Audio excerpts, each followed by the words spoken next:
বন্ধুরা, যদিও বর্ষাকাল কিন্তু গরম কিন্তু কিছুতেই কাটছে না। তো এই গরমের সময় ভীষণই টায়ার্ড লাগে, খাবার বানাতে ইচ্ছে করে না।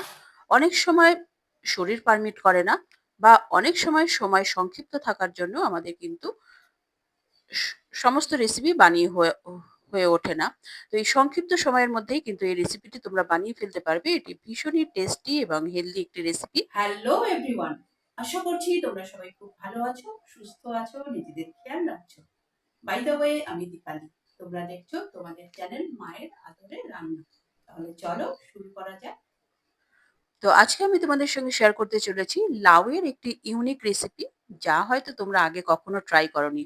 তোমরা একবার হলেও কিন্তু রেসিপিটি ট্রাই করো, কথা দিচ্ছি রেসিপিটি তোমাদের ভীষণই পছন্দ হবে।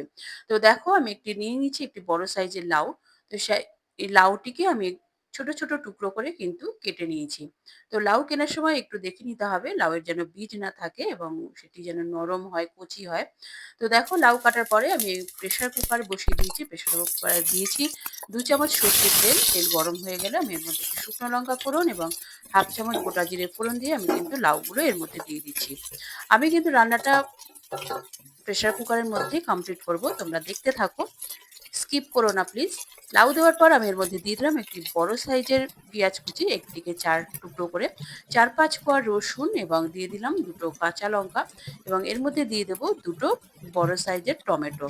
আমি মাঝখানে কাট মার্ক করে দিচ্ছি, ক্রস করে দিচ্ছি, যেন টমেটোটা ভালো কুক হয়ে যায় এবং এটিকে আমি কিন্তু ২ মিনিট মতো কষিয়ে নেব।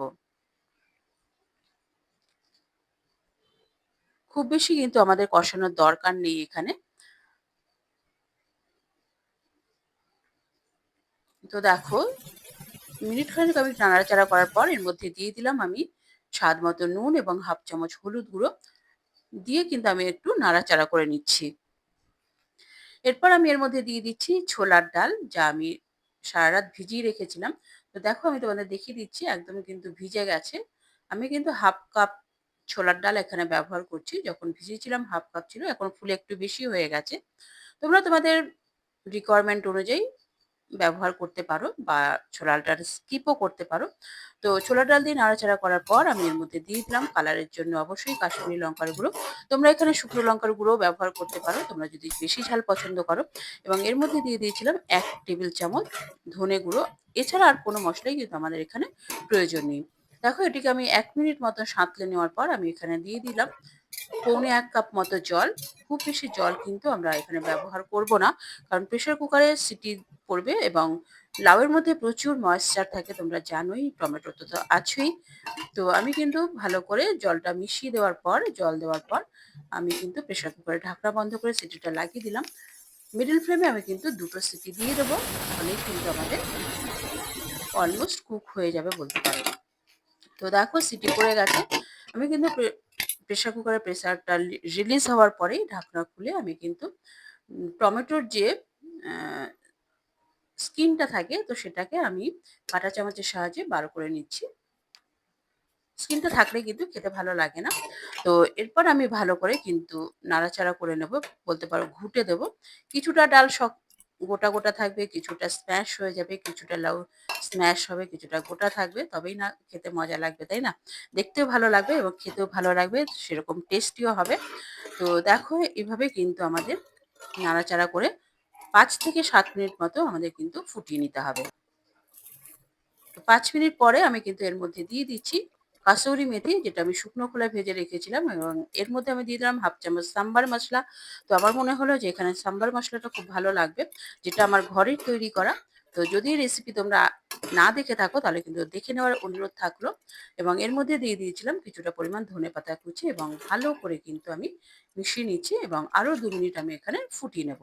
তাহলেই কিন্তু আমাদের লাউয়ের এই ইউনিক রেসিপি একদমই কিন্তু রেডি হয়ে যাবে।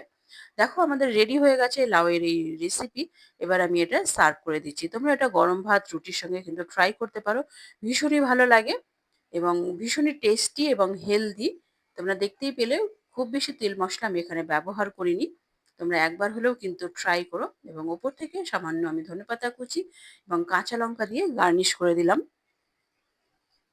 রেসিপিটি ভালো লাগলে লাইক করে দিও এবং তোমার প্রিয়জনদের সঙ্গে প্রচুর, প্রচুর, প্রচুর শেয়ার করো এবং আরো এই ধরনের নিত্য নতুন রেসিপি দেখার জন্য চ্যানেলটির সঙ্গে জুড়ে থাকো। চ্যানেলে যারা নতুন এসেছো তারা চ্যানেলটিকে সাবস্ক্রাইব করে বেল আইকনটি প্রেস করে রাখো, যেন পরবর্তী নোটিফিকেশন সবার আগে তোমার কাছে পৌঁছায়।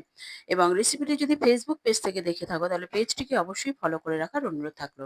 দেখতেই পাচ্ছ কতটা লোভনীয় লাগছে এবং কতটা টেম্পটিং। তো স্বাদ তো বলার অপেক্ষা রাখে না। তোমরা একবার ট্রাই করলেই বুঝতে পারবে কতটা টেস্টি এবং হেলদি। বাড়ির সবাই কিন্তু ভীষণই খুশি হয়ে গেছে এই রেসিপি ট্রাই করে। তোমরা একবার হলেও রেসিপিটি ট্রাই করো। এবারে কিন্তু আমার চেখে দেখার পালা। খেতে কিন্তু দুর্দান্ত হয়েছিল। তোমরা রেসিপিটি ট্রাই করতে থাকো। পরবর্তী এপিসোডে দেখা হবে। নমস্কার,